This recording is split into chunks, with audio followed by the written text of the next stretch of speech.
They waited for him to fail, certain that he didn't belong here. But when Daniel solved a problem that even MIT PhDs struggled with, the entire auditorium fell silent, and for the first time, those who had once looked down on him were forced to rethink their assumptions. University of Michigan. On a gloomy morning, cold white lights illuminated the massive lecture hall for advanced calculus. More than 100 students had taken their seats, flipping through their notebooks, opening their laptops, preparing to face one of the most rigorous professors in the department, Linda Cartwright. Today was not a normal class. The front rows were not only filled with students, a group of professors from different departments were present, sitting right at the front like judges observing a trial. They weren't there to learn. They were there to evaluate. This was an open lecture where Cartwright would demonstrate her unforgiving teaching methods. To them, her severity was necessary. Weak students had no place in the world of mathematics, and those who weren't up to par would be eliminated from the very first round. In the middle rows, a young man quietly lowered his head, his fingers spinning a pen. He didn't draw attention to himself, didn't talk to anyone. A gray hoodie, simple jeans, and a notebook filled with neat handwriting. His name was Daniel Reed. He didn't need to stand out. After all, the numbers in his mind spoke for him. But for some, just the color of his skin was enough to give them a reason to look down on him. In the front row, Professor Whitaker, one of the most influential lecturers in the department, leaned back in his chair and crossed his arms. His gaze swept over the students in the class, then froze when he saw Daniel. He smirked, chuckling softly. That black student in an advanced math class? I bet he won't last the whole session. The professors next to him nodded in agreement, as if it were an obvious truth. These sciences aren't meant for them. Probably got in here through some kind of affirmative action. Soft laughter echoed. No one bothered to hide it. They weren't talking about mathematics. They were talking about Daniel. But Daniel remained silent. He was all too familiar with such comments. They thought he would fail. They thought they were right. They had no idea that today would be the day they made the biggest mistake of their lives. The atmosphere in the lecture hall seemed to thicken as the sharp click of Professor Linda Cartwright's high heels echoed on the cold tile floor. Her entrance brought an absolute wave of silence. No one dared speak. No one dared to be distracted. Her posture was straight, her silver-rimmed glasses reflecting the cold light, her face showing nothing but absolute confidence, an authority that didn't need to be expressed with words. She didn't need to ask for respect because, the moment she walked in, she demanded it. Cartwright scanned the room, not in a hurry. She wasn't just checking for focus. She was assessing who could keep up and who was simply wasting space in her classroom. Students' gazes immediately dropped, avoiding her sharp eyes as if they feared that even a moment's distraction would make them the target. Then her gaze stopped on Daniel. It wasn't long, but it was enough to show what she was thinking. That look wasn't just observation, it was a silent message, a question unspoken but clear enough that no one could miss it. Do you think you belong here? In an instant, Cartwright narrowed her eyes, then moved them away, as if Daniel's existence wasn't worth her attention. No one noticed, but Daniel did. She turned, took a piece of chalk, and wrote on the board with sharp, precise strokes. Last week we studied multivariable limits. Today we move on to Laplace transforms. Immediately, complex equations appeared, one after the other, neat and precise. The students scrambled to take notes, trying not to fall behind. Some were confused from the very first line, but no one dared speak up. In Cartwright's class, getting lost was your fault, not hers. In the front row, some guest professors nodded quietly, satisfied with Cartwright's teaching style. They admired her not only for her brilliance but for her harshness as well. They believed a great teacher wasn't one who helped students grow, but one who eliminated those who didn't deserve to be there. In the middle row, Daniel didn't rush to write notes. He observed, his eyes moving over the board calmly, coldly. While others struggled to keep up with Cartwright's pace, he simply looked, as if those mathematical symbols were mere pieces in a puzzle he had known for a long time. But then he frowned. A small mistake. Not clear enough for everyone to see, but for Daniel it was a serious error. He glanced around. No one seemed to notice. Everyone was just copying down like machines, not really understanding what was happening. Cartwright continued writing, confident as if she had never made a mistake in her life. Daniel scanned the equation again, more certain now. Yes, there was a mistake. A small deviation in how the transform was applied. It wouldn't have an immediate effect, but if continued, the final result would be completely wrong. He hesitated. He knew that if he spoke up, he would become the center of attention. Cartwright wasn't the type to like being corrected, especially not in front of students and other professors. She wasn't the kind of person who took challenges lightly. And moreover, Daniel wasn't stupid enough to think Cartwright was the only one in the room with prejudices. A whole row of guest professors were sitting there. Many of them had looked at him with disdain the moment he entered. If he spoke up, he wouldn't just be confronting Cartwright, he'd be confronting the whole system. He could ignore it, let it slide, continue with the lecture like everyone else. But that thought made him feel nauseous. Daniel hated arrogance, hated people who believed they could never be wrong, hated those who looked down on others just because they didn't look like them. A decision made in a few seconds. He took a slow breath, raised his hand, and broke the silence of the room. "Professor, there's a mistake in the transform." The space seemed to freeze. Cartwright stopped writing. The whole class went completely silent. A multitude of eyes turned to Daniel. But the most terrifying thing wasn't the silence of the students. It was Cartwright's faint smile. It wasn't a friendly smile. It wasn't a warm smile. It was the smile of a predator who had found its prey, daring to challenge it. Each second stretched on endlessly. Cartwright didn't need to shout, didn't need to show anger. She simply looked at Daniel, evaluating him like a math problem whose solution she already knew. Then she smiled lightly. "A mistake, you say?" She turned back, scanned the board as if just for show, then turned back to Daniel. "Are you sure?" Her voice was soft, but beneath it was a trap laced with danger. Some of the guest professors smirked in disdain. A few students started whispering.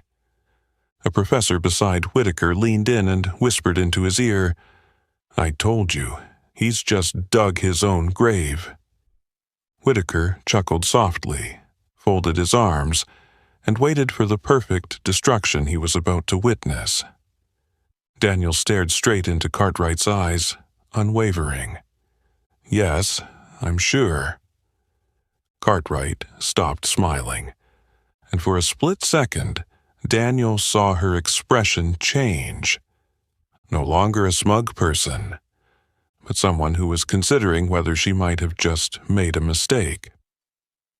The lecture hall seemed to freeze in that moment. The rustling of pages, the hurried typing on keyboards, all went silent. Only one thing remained, the razor-sharp gaze of Cartwright. Her eyes pierced through the student who had just spoken up, neither angry nor raised in volume, but enough to make every cell in the opposing person's body shrink in fear. "Do you think or do you know?" The question echoed in the stillness, steady like a blade gliding across the surface of glass. There was no explosion of anger, only a chilling coldness, an unspoken reminder that in this room, only one person was allowed to speak the truth. The student froze, gripping her pen as if it were her only lifeline. I just thought that, if you're not sure, don't waste my time. The invisible strike had fallen. Her face turned crimson. She lowered her head, quickly retreating as if she wished to disappear. No one spoke. No one wanted to be the next target. Daniel closed his eyes and exhaled slowly. He had witnessed too many scenes like this before. Professors who placed themselves on a pedestal, treating students as those without the right to question, like children needing to be taught through fear. He hated that kind of professor.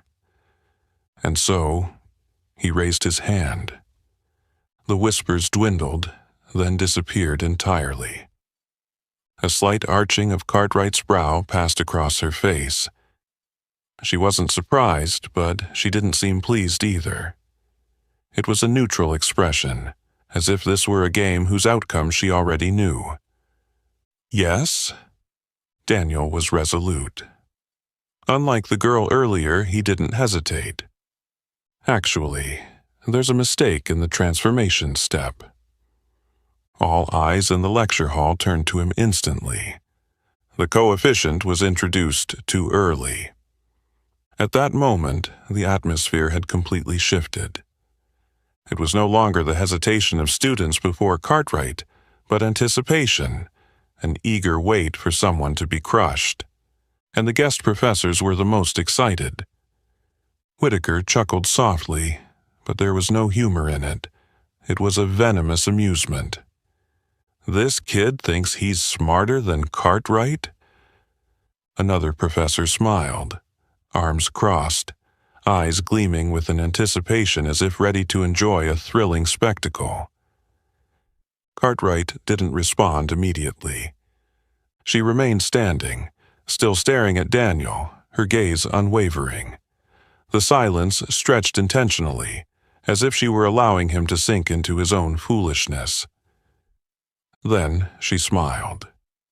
It was not a kind smile, nor a friendly one. It was a smile full of arrogance. "Are you sure?" The question again. And this time, it was not just a question. It was a warning. Daniel did not flinch. "Yes, I'm sure."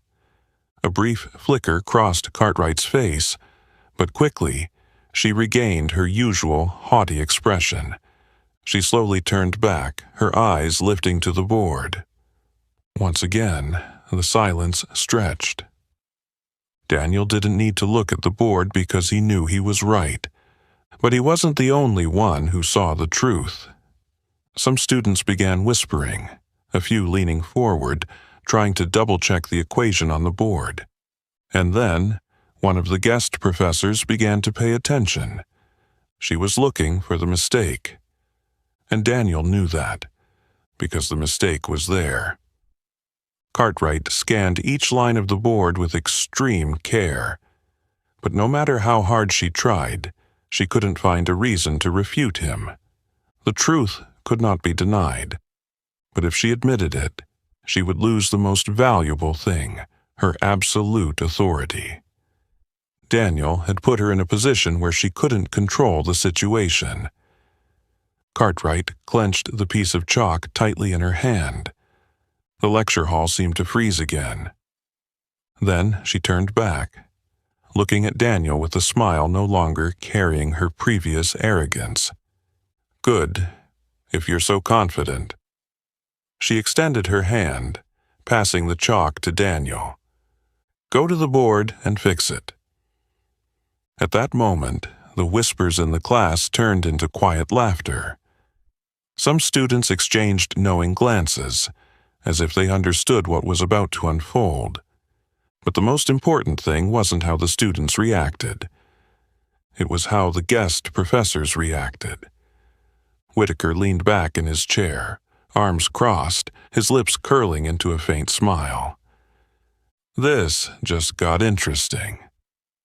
Another professor nodded, a tone of excitement in his voice. He just backed himself into a corner. They knew Cartwright well. They knew this was not just a simple request, it was a trap. Daniel stood up calmly. He didn't say a word, showing no emotion on his face, but as he walked to the board, as he took the chalk from Cartwright's hand, he knew he couldn't back down.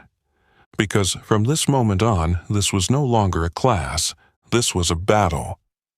A brief moment passed as Daniel held the chalk in his hand, but in Cartwright's eyes it was a battlefield she had already set up. She knew exactly what she was doing. She didn't need to yell. She didn't need to threaten. A good trap isn't one that scares the prey right from the start. It's one that makes the prey step in with confidence. The moment Daniel stepped up to the board, he heard a soft chuckle from the front row. A guest professor, Professor Whitaker, leaned slightly toward the colleague sitting next to him, his voice low enough for no one else to hear but clear enough to be an insulting whisper. "Look at him, he actually thinks he can do this. Let's see when he falls apart." Cartwright stood there, arms crossed in front of her chest, in no rush. In her mind, the outcome of this little drama had already been decided. She had seen students like Daniel before, self-satisfied, arrogant, thinking that just because they solved a problem, they could put themselves on the same level as the great minds. But she had never lost a battle. She had never let a student, especially one like Daniel, take away her absolute power in this classroom. Daniel didn't care about the whispers behind him. He simply erased the mistake, replacing it with a more accurate transformation. No hesitation, no second thoughts. Each stroke of the chalk on the board was firm. No trembling, no errors. The classroom grew eerily silent. No more whispers like before. The students who had been mocking him were now leaning forward, staring at the board, trying to figure out what Daniel was doing. One student blinked a few times, looked at his notebook, then back at the board. Wait, did he actually fix it? No one could deny it. Cartwright stared at the board, her arms crossed tighter. She couldn't refute it. The thing is, Cartwright rarely made mistakes, and if she did, no one was brave enough to point them out in front of her. But now, her mistake was right in front of everyone. She could ignore it. She could try to twist the situation, but once the problem was fixed correctly, she couldn't deny the truth. And Cartwright hated that truth. She pursed her lips and then nodded curtly, as if this meant nothing. Good. But Daniel didn't miss the brief tension in her expression, the slight tightening of her hand, and especially the fleeting glance between her and Whitaker. An unspoken look that said the battle wasn't over yet. And then, Cartwright played her next card. She turned away, took the chalk, and began writing a new problem on the board. Faster, more complex, mathematical symbols overlapping like a maze with no exit. Some students looked at each other confused, trying to follow the steps, but the more they looked, the more tangled it seemed. When she finished, she turned back to face Daniel, the chalk in her hand like a sword ready to strike. "But if you're really that good?" She placed the chalk in the tray, the clink of it cutting through the silence. "Do you dare to try a harder problem?" The lecture hall erupted in excited whispers. Cartwright wasn't just challenging Daniel. She was challenging him in front of the entire faculty. She didn't just want to defeat him. She wanted to utterly destroy his self-esteem. A guest professor chuckled lightly, his voice filled with excitement. "So, the real fun is just beginning. Whitaker smiled knowingly. I bet it will stumble at the first step. Daniel looked at the problem on the board. A problem not meant for freshmen, not meant for undergraduates. A problem that even graduate students might spend hours trying to solve. Daniel took a slow breath. Not because he was scared, but because he knew exactly what was happening. Cartwright wanted to push him to the edge, make him bow his head, admit he had gone too far. But what she didn't know was, he lived for moments like this. Daniel slowly placed his hand on the chalk. The room fell silent again. He was calm, showing no sign of fear. He had accepted the challenge. And if Cartwright thought he would crumble, she had made the biggest mistake of her life. The chalk slid across the board like a knife cutting through the air. Cartwright wrote each line deliberately, the mathematical symbols curving and overlapping as though they were not only written to challenge Daniel but also to intimidate him. This problem was not just a challenge. It was a declaration of war. The equation stretched twice as long as the previous one, with higher-order functions, nested integrals, and a system of nonlinear transformations that even the brightest students would have to chew on for hours. Cartwright didn't just want to beat Daniel.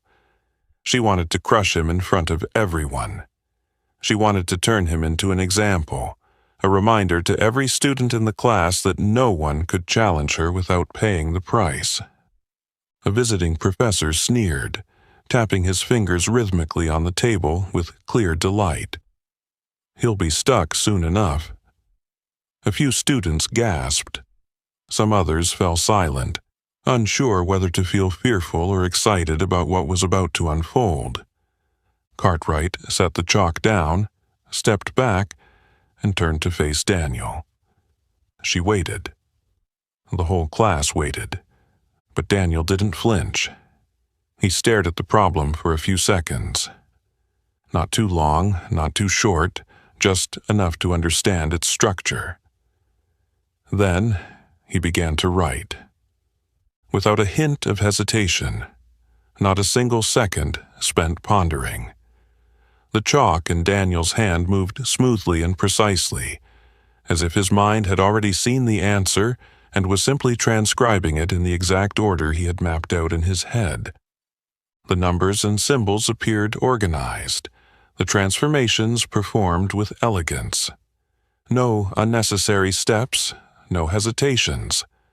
Like a pianist gliding over the keys, each stroke of his chalk was part of a perfect mathematical symphony. The murmurs in the class began to fade.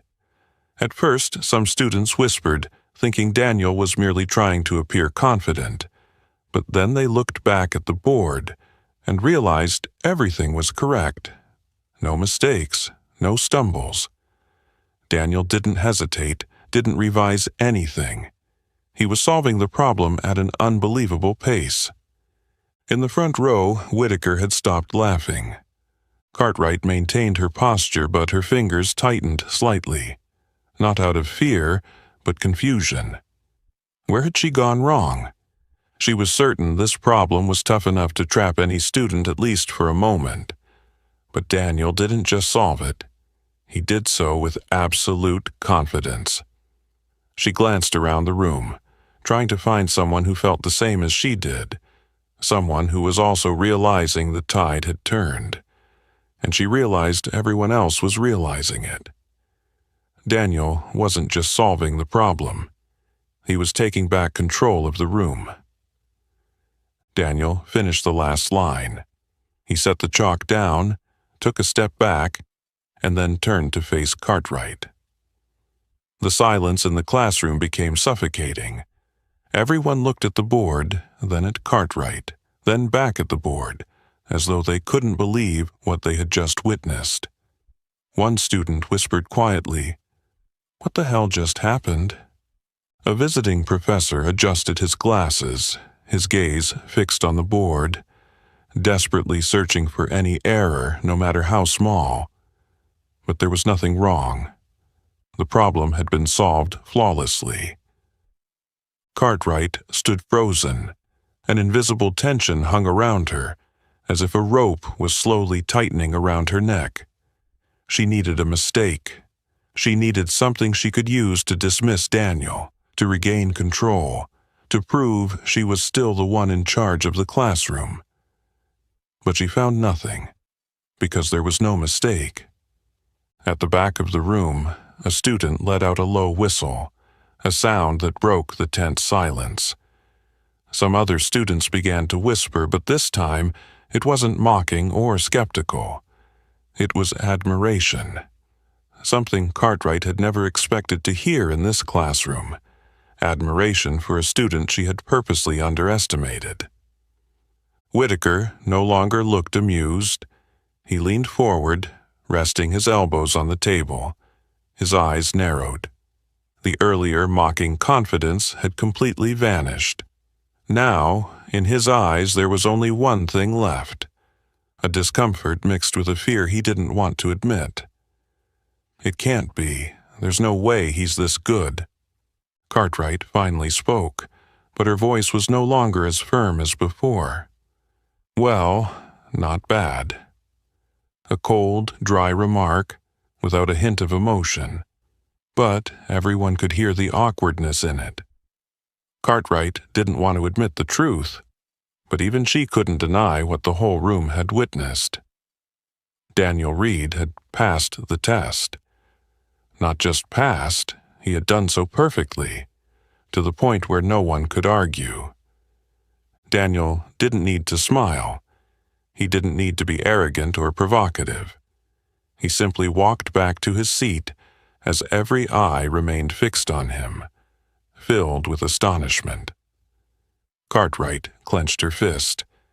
She knew she couldn't let this end like this. If Daniel had passed this test, she would throw another one his way, a challenge he couldn't possibly overcome. And so, she picked up the chalk again. Well then, let's see what you can do with the next problem. This battle, it had only just begun. The silence in the classroom stretched like an unresolved, tense musical note. The gazes still lingered on the blackboard, where Daniel had just solved the equation flawlessly, without a single mistake. In the front row, Whitaker could no longer maintain the calm composure he had at the beginning. He raised an eyebrow, one hand on the desk, his fingers tapping lightly in rhythm with his suppressed frustration. It's impossible. Surely he must have studied this problem beforehand.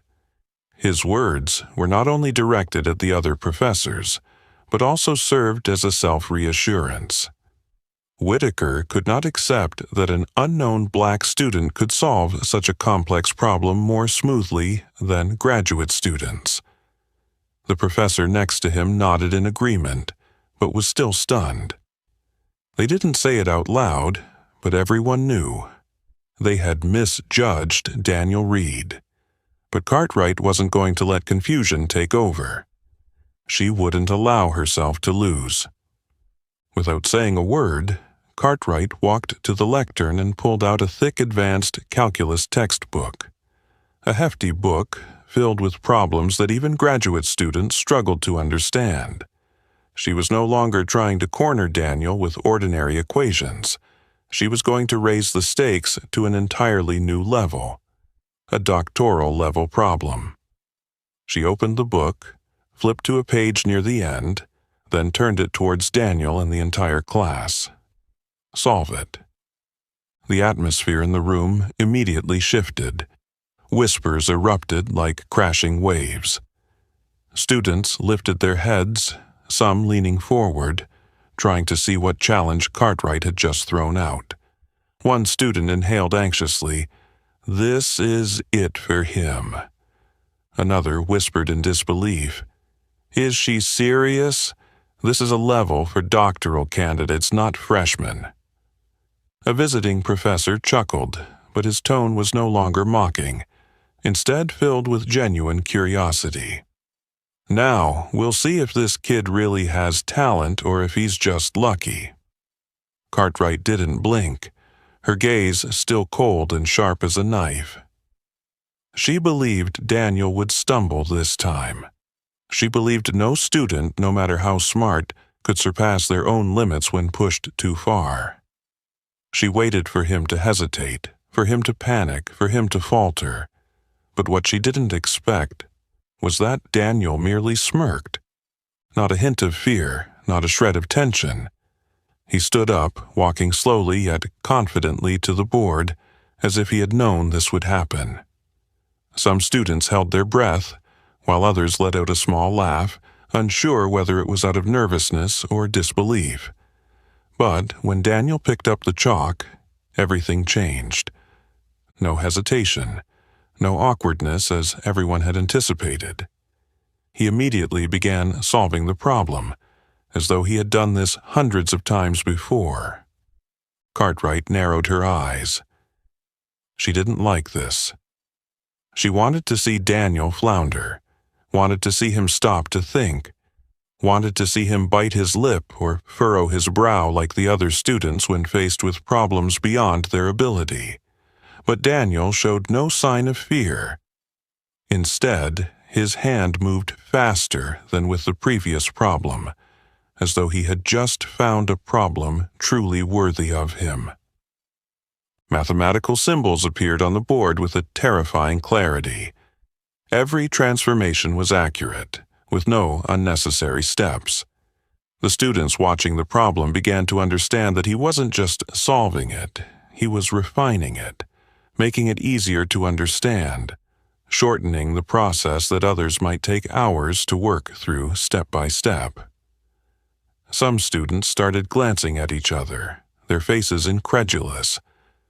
A visiting professor tilted his head slightly, his gaze showing a trace of admiration. Impossible! Whitaker instinctively clenched his fist, his face shifting from frustration to genuine concern. What the hell is this? Daniel kept writing, as if unaware that the entire room was watching every stroke of his chalk. But he was fully aware. He knew exactly how Cartwright and Whitaker were feeling in that moment. And he relished it. 1 minute, then 2. Cartwright clenched her hand, her eyes now showing a cold gleam that was no longer smugness, but real worry. Because she had made a mistake. She hadn't just challenged Daniel. She had given him the chance to showcase himself in front of the entire class. And now, everyone was witnessing something undeniable. Daniel wasn't just good, he was frighteningly brilliant. Daniel set the chalk down. He took a step back, crossed his arms, his gaze calm yet sharp. The problem had been solved, and no one in the room could deny it. A visiting professor let out a soft breath, looking at the board again, as if to check if he was dreaming. Cartwright was silent. Whitaker was silent. All the professors were silent. There were no excuses left. No one could say it was just a lucky coincidence. Daniel had won, right on their own turf. And for the first time in Cartwright's teaching career, she didn't know what to say next. The sound of chalk hitting the tray echoed clearly in the silent space. A small sound, but it marked an irreversible moment. Daniel turned around, facing Cartwright. He said nothing. He didn't need to say anything. Everything he needed to convey was already on the blackboard, where the doctoral-level problem had been solved perfectly, where arrogance had been defeated by truth.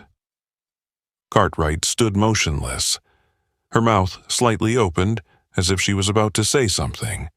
A denial, a rejection, some way to regain control.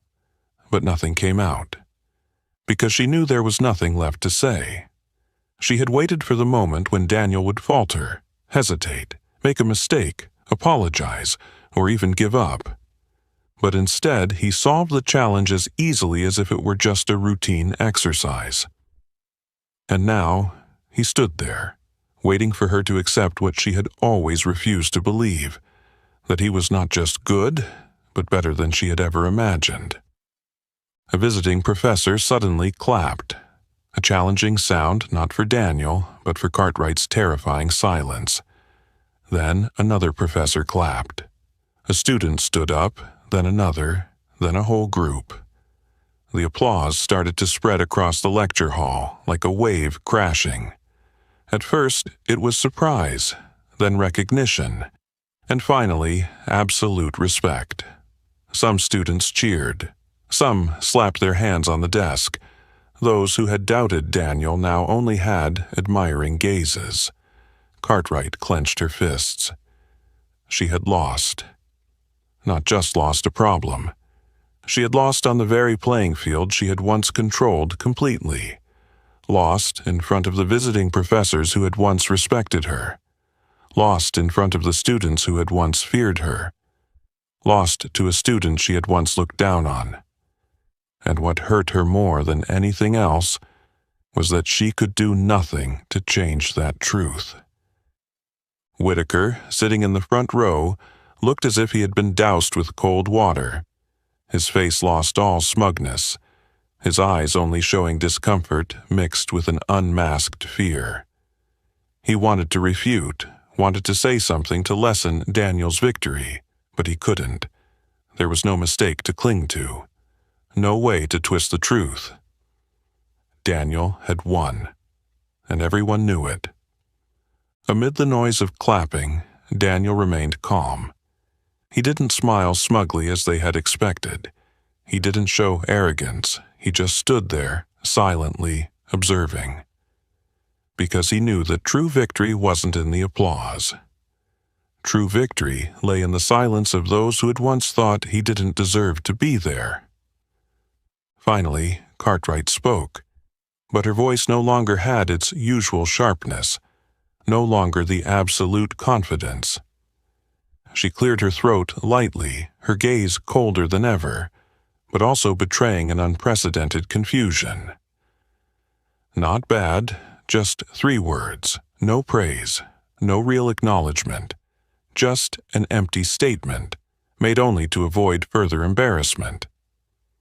Daniel nodded slightly. He didn't need her to praise him. He didn't need any of them to recognize him. Because he had done what no one could deny, he had let the truth speak for itself. The students were still standing, the applause not yet dying down. A few started to look at Cartwright differently, not with the same absolute reverence, but with curiosity. They realized something they had never considered before, that Cartwright wasn't always right, that her power wasn't absolute, that a student she had once looked down on had stood up and forced her to silence in front of everyone. Cartwright stared directly at Daniel, as if trying to find one last weakness to attack. But she found nothing, because Daniel wasn't the winner just because he was smart. He won because he didn't let others define his worth. And then Cartwright turned her back, heading toward the lectern. She didn't say another word. No justification, no real acknowledgement. Just a long silence, an undeniable defeat. Whitaker shook his head, stood up, but didn't say anything. He knew this wasn't the place for him to speak, because if he said anything now, it would only make their defeat even clearer. Daniel sat down. He didn't say anything, didn't look at anyone. He simply opened his notebook again, continuing to flip through the pages, as if what had just happened wasn't a confrontation, but just another problem he had solved. But the entire lecture hall knew that this wasn't just a problem. This was a change that Cartwright, Whitaker, and all those who had once looked down on him would have to remember forever. Cartwright sat silently at the lectern, but inside she was a storm of fury. She could tolerate a smart student, but she couldn't tolerate a student making her look foolish right in front of the faculty board. Daniel had not only proven her wrong, but he had also made other students start to question her authority. That was unacceptable. She couldn't let him walk out of this classroom as the victor. She needed a way to regain control, a way to push him into a game he could not win. She knew one thing for sure. Being smart is one thing. But when real pressure hits, how many can stand strong? And so she played her final card. Cartwright stood up, slowly walking to the center of the classroom, showing no signs of anger or disappointment. Instead, she smiled, a smile full of meaning, as if she had found an escape for herself. "Well done, Daniel." She spoke slowly, carefully, as though she was contemplating something deeper. "I must admit you're more capable than I thought." Some students gasped, as if they couldn't believe what they'd just heard. One whispered to a friend next to them, "Did she just compliment him?" But Daniel was not fooled. He knew this was not praise. It was another trap. And Cartwright didn't make them wait long to understand her intentions. "However," she continued, slowly walking back toward the lectern, "real talent doesn't just belong in a classroom." She placed her hand on a stack of textbooks and then looked directly at Daniel, her eyes gleaming as if she had just come up with the perfect way to put him in a position he could neither refuse nor win. "I think, with your level of ability, a problem on the board is no longer enough to challenge you." A silence filled the room. Whenever Cartwright spoke this way, it was never just an innocent suggestion. "Then why don't you try your hand at a real arena?" Some students looked up. A few even held their breath. "There's a national math competition next month, where the brightest minds from universities across the country will compete against each other." She paused a moment, letting her words sink in before continuing. "If you're as exceptional as you think, why not participate?" The room exploded. Whispers began to spread through the lecture hall. Students turned to each other, eyes wide in shock. One whispered in disbelief, "Wait, is she really challenging Daniel to enter the national math competition?" Another leaned forward, excited. "If he enters and wins, that would be the biggest shock in the history of the math department." But some were not so optimistic. This isn't just any competition. There are senior students, grad students, even geniuses from MIT and Stanford. No one can win there without years of experience. Cartwright knew exactly that. She hadn't chosen this competition randomly. She knew that the pressure of a national competition was unlike solving a problem in class. Under the time pressure, in front of hundreds of people, with competitors who had been training for years, anyone could break. And she believed that Daniel would be no different. All eyes turned to Daniel. Some waited for him to refuse. Others hoped he would accept. Some simply couldn't believe what was happening. But Cartwright didn't take her eyes off Daniel. She wanted to see him hesitate, wanted to see him confused, wanted to see him falter in the face of an overwhelming challenge. She knew he couldn't win, and if he lost, today's victory in class would be meaningless. She awaited his response, but instead of being confused or unsettled, Daniel simply nodded. No hesitation, no second thoughts, not even a moment's doubt. "All right, I'll participate." The atmosphere in the room exploded again. Some students stared wide-eyed, some were agape, others laughed in disbelief. One muttered softly, "What the hell? He just accepted that challenge as if it was a normal test?" Another said in shock, "There wasn't a single moment of hesitation. He's really serious." Cartwright raised an eyebrow. She had expected him to hesitate. She had expected him to think it over. She had expected him to refuse or at least be bewildered by the immense pressure. But he simply agreed, as if it was the most natural thing in the world. Daniel slowly sat down, completely composed. He knew exactly what Cartwright was doing. He knew she thought this competition would be his limit, but she was wrong, because he didn't accept the challenge just to prove something to Cartwright. He accepted because he had always known that he belonged in this larger arena. Cartwright stood still, staring at him, showing no emotion. But inside, she felt a strange sensation. She had expected him to be afraid, but for the first time, she realized, could it be that I've just made the biggest mistake? The news about Daniel entering the national math competition spread through the school like wildfire.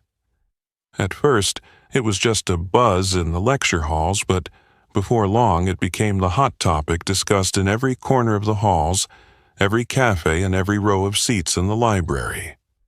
Everyone knew about the first-year student who dared to step into the arena of geniuses, a place where even the best students had to tread carefully.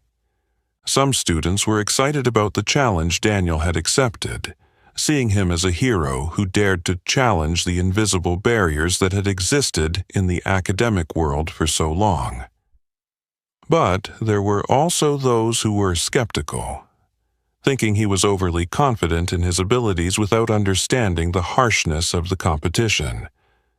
Debates broke out everywhere, with some betting on him and others mocking him, certain that Daniel would not be able to withstand the pressure of competitors who had spent years preparing for the contest. Somewhere in those discussions, Whitaker maintained his rigid and skeptical stance. He didn't believe that a student like Daniel, without a solid academic foundation, without guidance from top professors, could step into the field of the greatest minds in the country. To him, people like Daniel were just fleeting flames that would soon burn out when faced with the harsh reality. But Daniel didn't care about the gossip.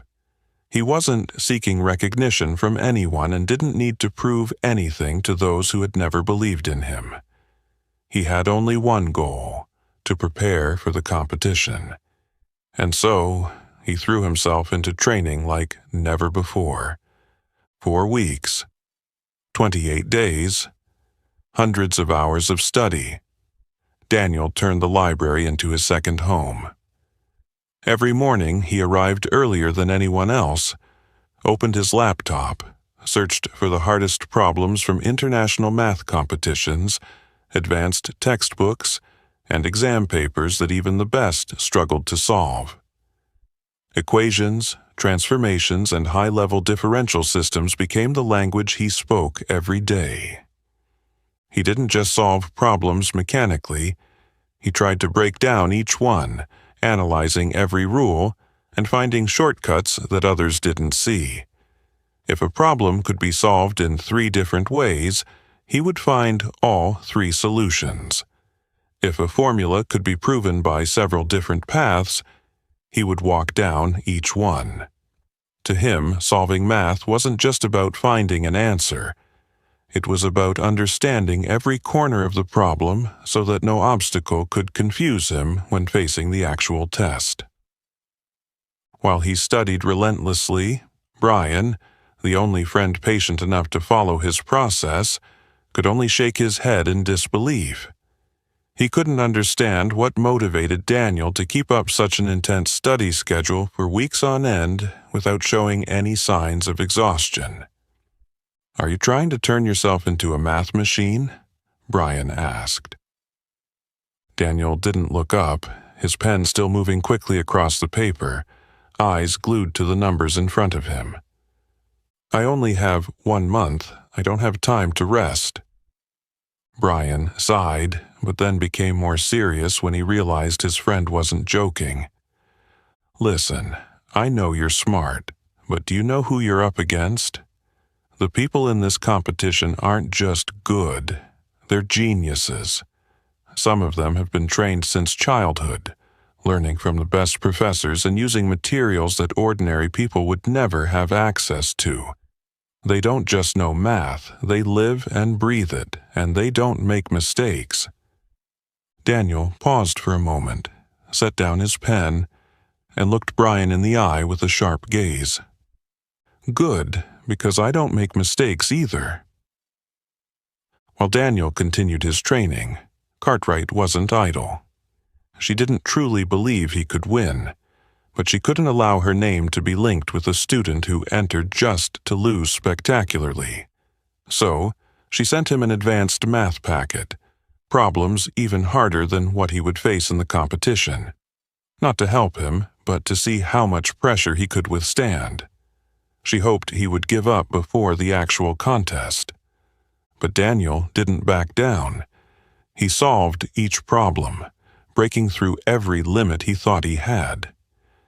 He didn't just learn how to solve problems. He learned how to solve them in the most efficient, fastest, and most accurate ways.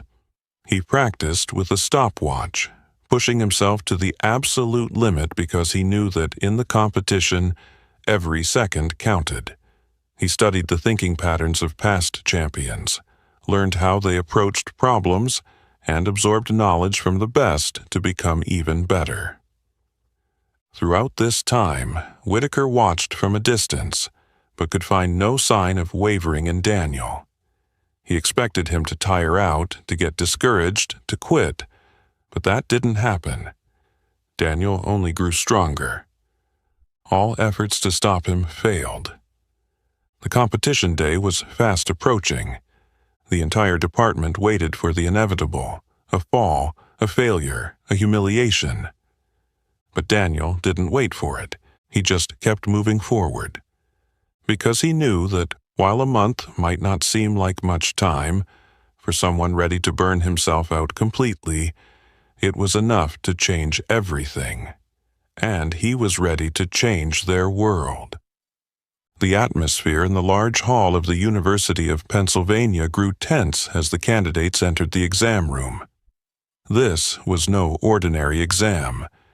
It was the most prestigious national mathematics competition, gathering the brightest minds from top universities. The best students from MIT, Stanford, Harvard, Princeton, Caltech, all were here, each exuding the cold confidence of those who had triumphed in countless competitions before. Daniel walked in, feeling the gaze of hundreds of eyes upon him. Some looked at him with curiosity, others with skepticism, and some, especially those from prestigious schools, didn't even try to hide their contempt. At the judges' table, Cartwright sat alongside professors from the most renowned universities in the country. She showed no emotion, but her cold eyes swept over Daniel as if she was still waiting for the fall she was certain would come. In a corner of the room, Whitaker stood with his arms crossed, staring at him intently. If Daniel failed today, he wouldn't need to say anything. The truth would speak for itself. Daniel paid no attention to these stares. He didn't need anyone's belief in him. He had practiced, prepared, and overcome every challenge they tried to place before him. Today was not the day to hesitate. A voice echoed through the microphone, pulling everyone back to reality. Welcome, contestants, to the final round of the National Mathematics Exam. Those sitting in this room are the greatest mathematical minds of their generation, but today we will find out who is the best. All eyes turned to the large screen as the first question appeared. The most complex equations began to unfold. Triple integrals, Fourier series, complex function derivatives, advanced Laplace transforms, nonlinear differential equations. Each question was not for the faint of heart. Some contestants furrowed their brows from the very first question, their pens tightening in their grip. They realized this was not a simple problem they could solve immediately, but Daniel was unfazed. He didn't look around, didn't check the reactions of others. He only looked at the problem in front of him and began doing what he did best, solving it.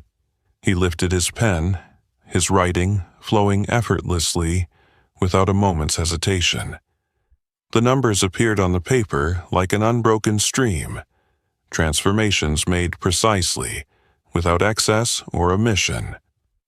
Some contestants paused to double-check their work, fearing they might have made a mistake. But Daniel didn't need to check. He had seen the solution the moment he finished reading the problem. Cartwright glanced at the clock and saw that Daniel was moving faster than most in the room. Her brow furrowed. At the judges' table, a professor from Stanford leaned over and whispered to the person next to them, "Who is that kid? How is he so fast?" "I don't know, but he's no ordinary opponent." The exam continued with increasing difficulty. Towards the end, the number of contestants still writing dwindled.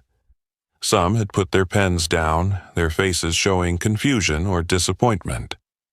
The final problems were designed to make even the best contestants stumble. Only two remained writing. Daniel and a PhD from MIT. He was unlike the other students. He wasn't flustered, wasn't tense. He was calm, composed, and most importantly, he wasn't making mistakes. He knew he was the strongest contender in the room. Cartwright smiled faintly. This was the moment she had been waiting for. If anyone could beat Daniel, it would be him.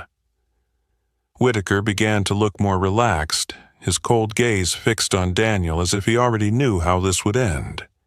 He may be good, but he can't be better than an MIT PhD. The final question appeared.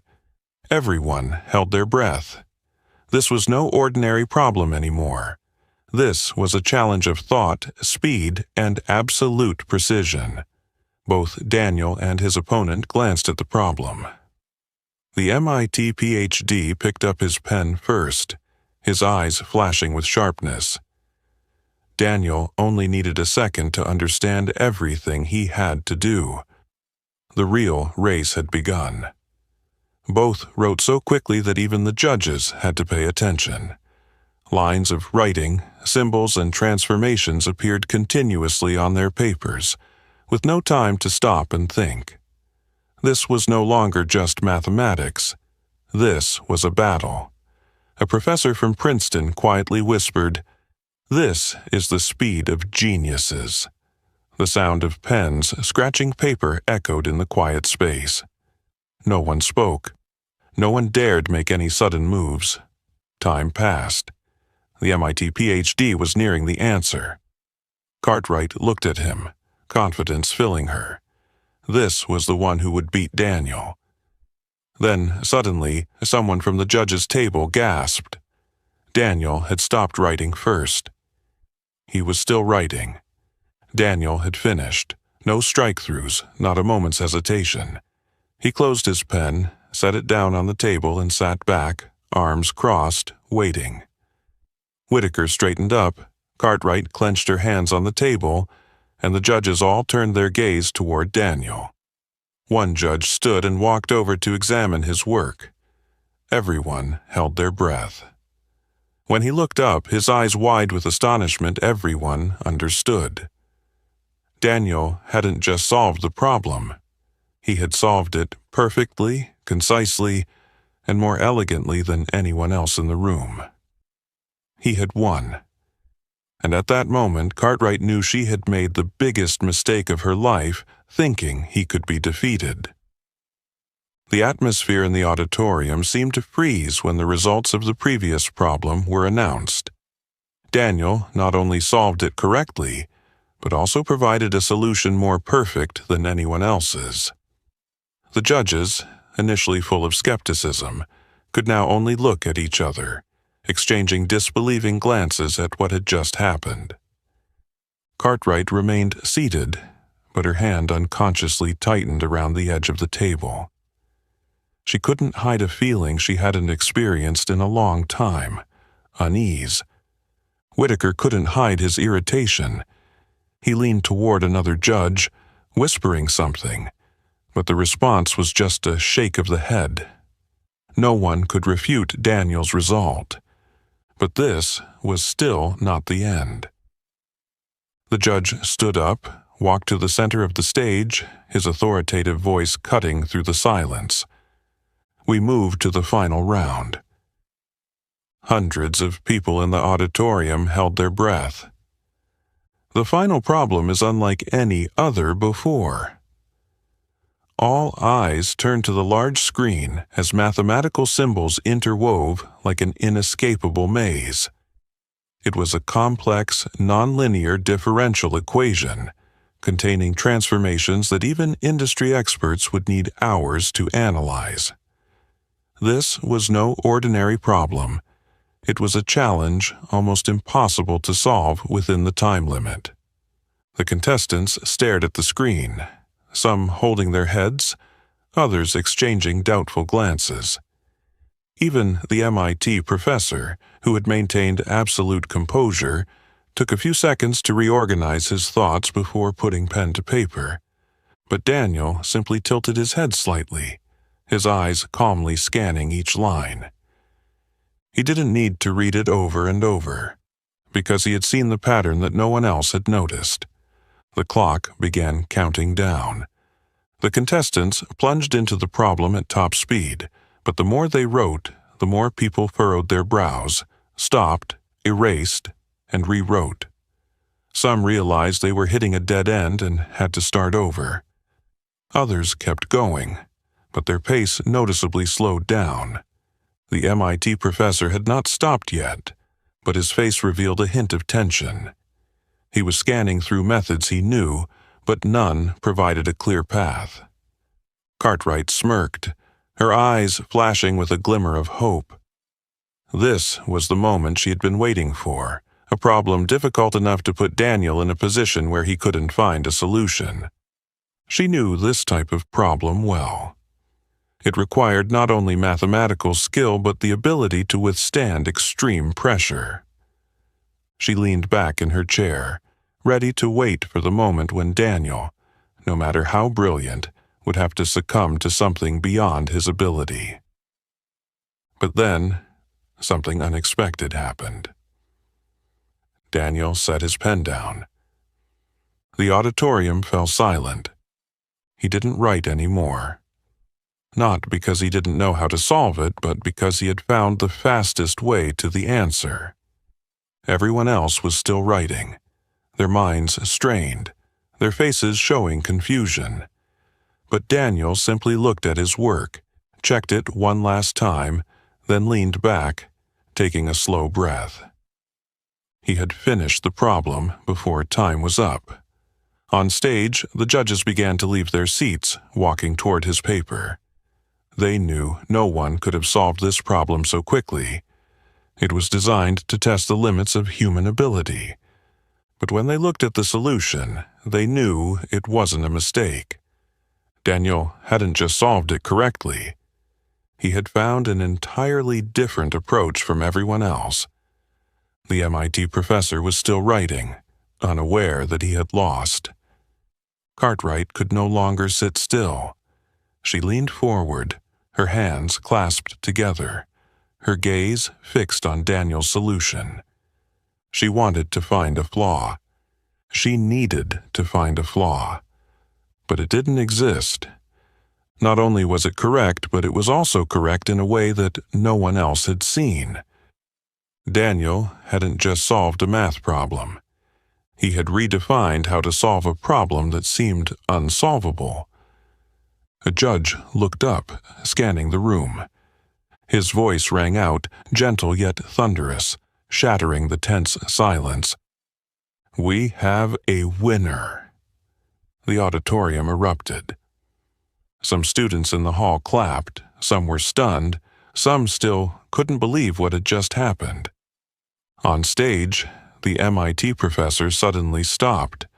Looking up, his eyes widening as he realized Daniel had completed the problem before he even reached the last step. Whitaker sat motionless, his face devoid of any expression. Cartwright could only stare, and in that moment she knew she had lost. Not just in this competition, but in the entire perspective she had held on to. She had believed Daniel would never overcome this challenge. But she had been wrong from the very first moment. Daniel didn't stand up immediately. He didn't need to celebrate. He didn't need to shout in victory. He simply looked toward Cartwright, maintaining the cold stare he had given her the first time she challenged him in class. Because he didn't need her acknowledgement. She had no choice but to realize for herself that he deserved more than everything she had ever thought. When Cartwright left the auditorium, she knew that no matter what she said, she couldn't change this truth. Daniel Reed was not just a brilliant student. He was a genius they had never wanted to admit. The room seemed to explode as the judge stood up, adjusted his glasses, and looked down at Daniel's final answer sheet. In his hand was the correct answer that the organizers had prepared beforehand. But what stunned everyone wasn't that Daniel got it right, but the way he had taken an entirely different path. More streamlined, more efficient, with no unnecessary calculations. Whispers spread across the room. First from the students in the audience, then gradually to the professors and mathematicians following every detail of the competition. People exchanged glances. Nobody spoke, but their eyes clearly showed their immense surprise. One of the judges placed the solution on the table, turned around, and spoke in a formal tone. The winner of this year's National Math Contest is... He paused for a second, letting the tension linger, as if he wanted to make sure no one missed this moment. Daniel Reed! The entire auditorium erupted. Applause thundered like a storm. Some students jumped up, clapping wildly. Others exchanged looks of disbelief, and some could only gape, unable to accept the truth. At the judges' table, Cartwright was stunned. She didn't move. There was no expression on her face, but her usual sharp eyes now held an unusually vacant look. She had been ready to see Daniel fail. She had been ready to prove that he couldn't win this competition. But now, she was the one who had to face her own defeat. Daniel had not only won, he had won in a way that made everyone fall silent. Whitaker sat motionless, his hand still clenched on the armrest. He couldn't speak a word. He had always believed that people like Daniel could never reach this level. He believed that to stand at the top of the academic world, one needed pedigree, privilege, and the invisible power that only a select few were granted from birth. But now, everything he believed in was shattered before his eyes. Daniel didn't need a prestigious name. He didn't need anyone to sponsor him. He didn't need to come from MIT or Harvard. He only needed himself. And himself was more than enough. Whitaker ground his teeth, but he couldn't find any words to dismiss this result. The truth had spoken for itself. Daniel remained seated, calm as if nothing had happened. He didn't need to stand up, didn't need to show off or be arrogant. The numbers on the board, the completed equations, the chalk marks full of certainty. These were his voice. Cartwright swallowed, but her voice couldn't escape her throat. She wanted to say something, a justification, an excuse, some way to regain balance, but there was nothing. She could only witness Daniel's victory. The judges stood up, one by one, approaching him. A professor from Stanford gently tapped him on the shoulder, his voice filled with admiration. "You didn't just win, you've changed the way we see mathematics." Another professor from Princeton shook his head, unable to hide his amazement. "I've never seen anyone handle a problem like that. You not only have ability, you have vision." Daniel simply nodded, not showing much emotion.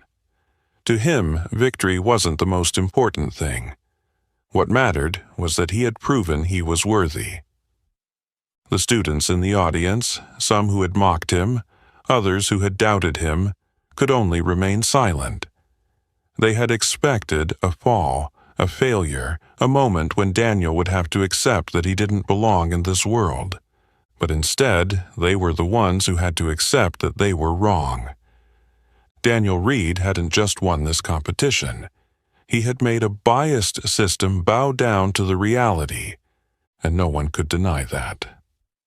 Cartwright took a slow breath, trying to retain the last bit of her dignity.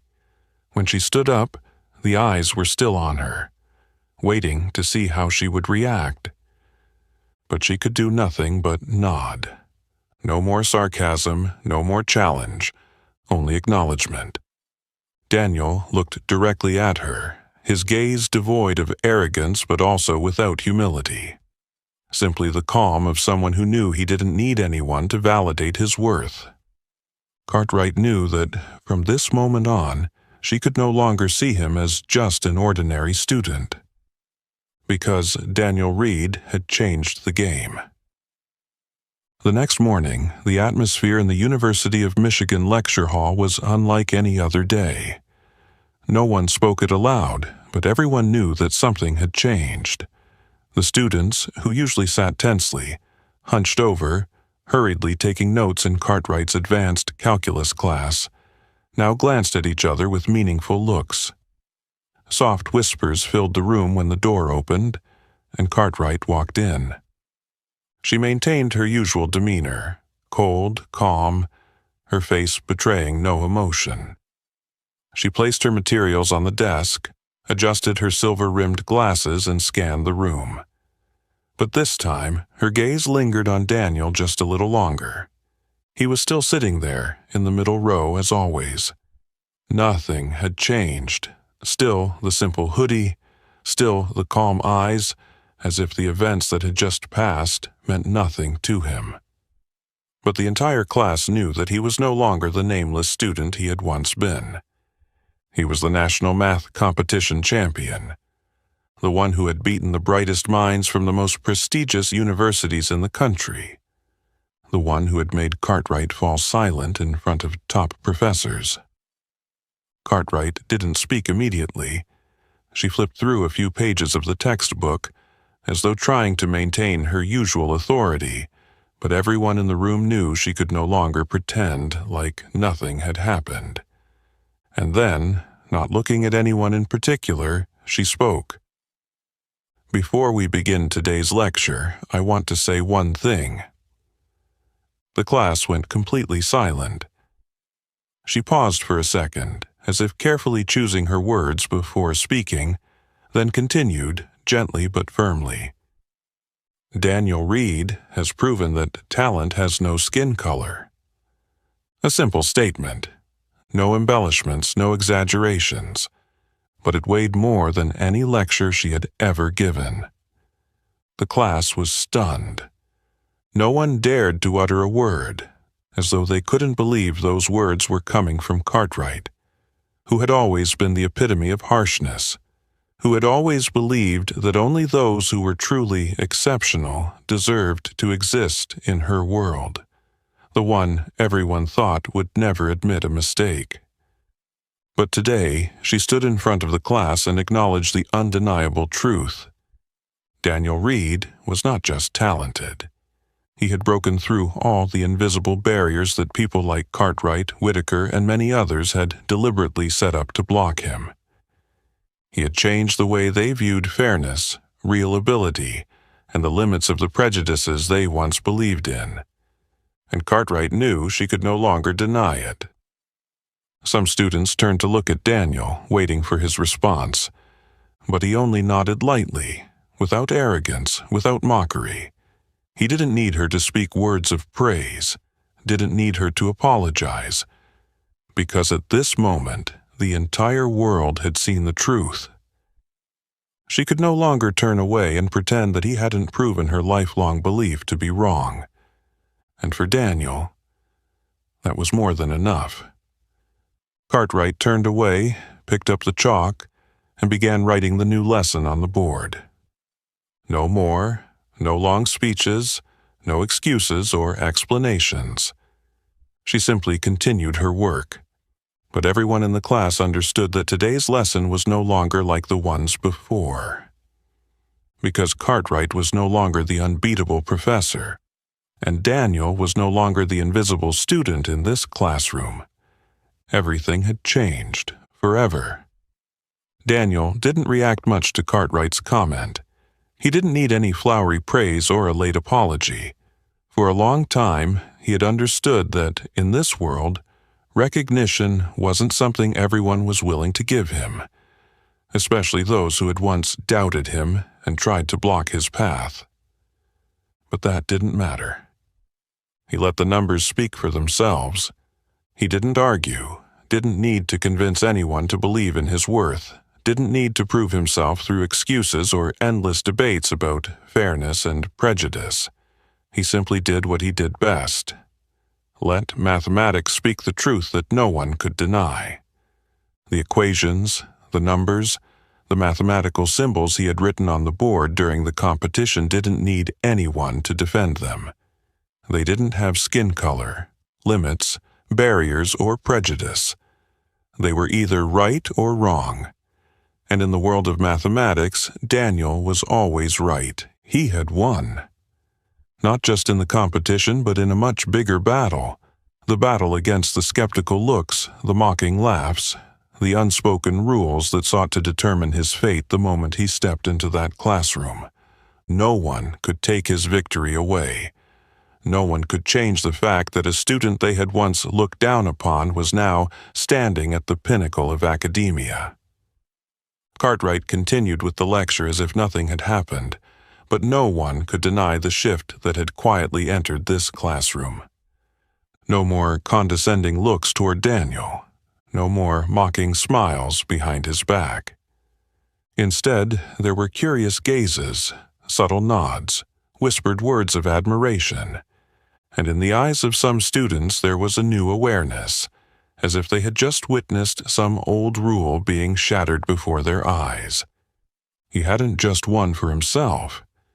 He had won so that those who came after wouldn't have to start from a lower position just because they didn't belong to a system built to hold them back. He had changed the way they viewed ability, intelligence, and willpower. He had made those who once thought he would never be able to do this fall silent, and that was more valuable than any praise. Daniel opened his notebook, quietly continued to take notes as if today was just another normal day.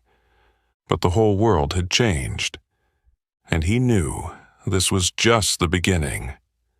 Daniel didn't need anyone to acknowledge him, because the truth had already spoken for itself. He had not only won a competition but also defeated the prejudices that had lingered too long in the academic world. With intelligence, willpower, and determination, he had forced those who had once looked down on him to change their perspective. But this story wasn't just about one individual. It was about a system, about the invisible barriers that many still face every day. If you were Daniel, if you found yourself judged before even entering the game, what would you do? Would you fight or accept stepping back? Share your thoughts in the comments below. If you enjoyed this story, don't forget to like, share, and subscribe to the channel to continue following more inspiring stories. Thank you for watching, and see you in the next video.